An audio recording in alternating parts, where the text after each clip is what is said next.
My name's Doug Ross and I'm from Bishopbriggs in Glasgow. We moved around quite a lot when I was younger, mainly because of my dad's work. I mean, we left Glasgow when I was 3, and my dad originally trained as a nurse, but then he went into care home management. So we moved around as he managed different care homes and bounced around for a few years and eventually settled in London. So all my sort of memories, if you like, early memories are sort of growing up in London. When I met my wife and got married, we moved out to Surrey. So I lived in Surrey for quite a few years, which is where my kids were born.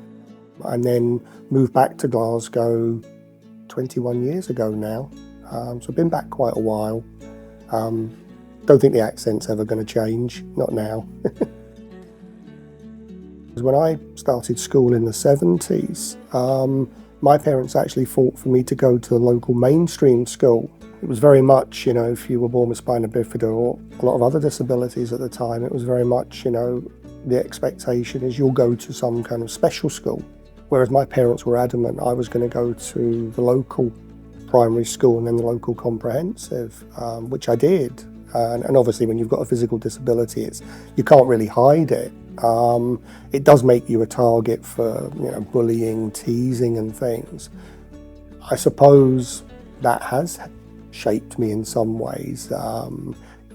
You have to learn to deal with things and how do you react, You develop a kind of resilience.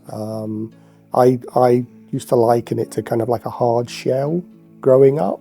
Again, there's a lot of assumptions made when somebody has a disability, whether it's spina bifida or other conditions as well.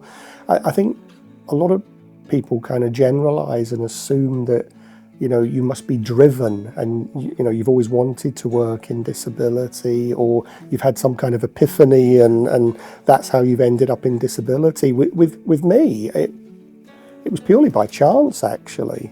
I think it's probably more around the empathy. Because in my career, I've worked not just with other individuals with spina bifida, but across the board with other physical conditions, sensory impairments, neurodivergence, mental health, the whole sort of spectrum, really.